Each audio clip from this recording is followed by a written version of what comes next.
Hello everyone, welcome to Sanmark Har Classes. ನಾವು LPA ಆಹಾರ ಸಂಪನ್ಮೂಲಗಳಲ್ಲಿ ಸುಧಾರಣೆ ಪಾಠದ ಪ್ರಶ್ನೆ ಉತ್ತರಗಳನ್ನು ಉತ್ತರಿಸುತ್ತಿದ್ದೇನೆ. ಪ್ರಶ್ನೆ 14. ಸಂಕರಣ ಎಂದರೇನು? ಇದು ಸುಲಭ ರೀತಿಯಾದ ಪ್ರಶ್ನೆ ಆಗಿದೆ ವಿದ್ಯಾರ್ಥಿಗಳೇ. ನೋಡಿ, ಸಂಕರಣ ಅಂದ್ರೆ ಇಲ್ಲಿ ನೋಡಿ, ಈ ದೃಶ್ಯದ ಮೂಲಕ ನಾನು ಸ್ವಲ್ಪ ಜಾಸ್ತಿ ನಿಮ್ಗೆ ಹೇಳ್ತೀನಿ, ಅದರಿಂದ ಸರಿಯಾಗಿ ಅರ್ಥ ಮಾಡ್ಕೊಳ್ಬಹುದು. ನೋಡಿ, ಇಲ್ಲೊಂದು ಸಸ್ಯವನ್ನ ತಗೊಂಡಿದೀವಿ, ಇಲ್ಲೊಂದು ಸಸ್ಯ ಇದೆ ಅಲ್ವಾ. ಸೊ ಈ ಸಸ್ಯದಲ್ಲಿ ನಮಗೆ ಜಾಸ್ತಿ ಬೆಳೆ ಬರ್ತಾ ಇದೆ.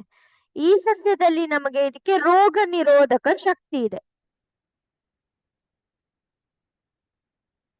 ಆದ್ದರಿಂದ ಈ ಎರಡು ಗುಣಗಳು ನಮಗೆ ಒಂದೇ ಸಸ್ಯದಲ್ಲಿ ಬೇಕಾಗಿರತ್ತೆ ಅಲ್ವಾ. ಸೊ ಅವಾಗ ಏನ್ ಮಾಡ್ತೀವಿ ಅಂದ್ರೆ, ಈ ಎರಡೂ ಗುಣಗಳನ್ನು ಈ ಸಸ್ಯದಲ್ಲಿ ಸಂಯೋಜಿಸುತ್ತೇವೆ, ಅಂದ್ರೆ ಈ ಸಸ್ಯದಲ್ಲಿ ಹಾಕಲ್ಪಡ್ತೇವೆ.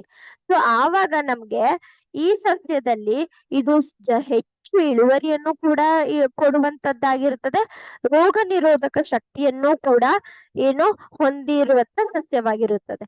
ಸೊ ಇದನ್ನೇ ನಾವು ಸಂಕರಣ ಎಂದು ಕರೆಯಲಾಗುತ್ತೆ. ನೋಡಿ, ಅಪೇಕ್ಷಿತ ಗುಣಗಳು, ಸೊ ನಮಗೆ ಬೇಕಾಗಿರುವಂತ ಅವಶ್ಯಕತೆ ಇರುವಂತ ಗುಣಗಳನ್ನು ಈ ಗುಣಗಳ ಬೆಳೆ ತಳಿಗಳ ಒಳಗೆ ಸಂಯೋಜಿಸುವ ವಿಧಾನ, ಅಂದ್ರೆ ಈ ತಳಿಗಳ ಒಳಗೆ ಅದನ್ನ ಹಾಕುವಂತಹ ವಿಧಾನ, ಸಂಯೋಜಿಸುವಂತ ವಿಧಾನವನ್ನೇ ನಾವು ಸಂಕರಣ ಎಂದು ಕರೆಯಲಾಗುತ್ತೆ.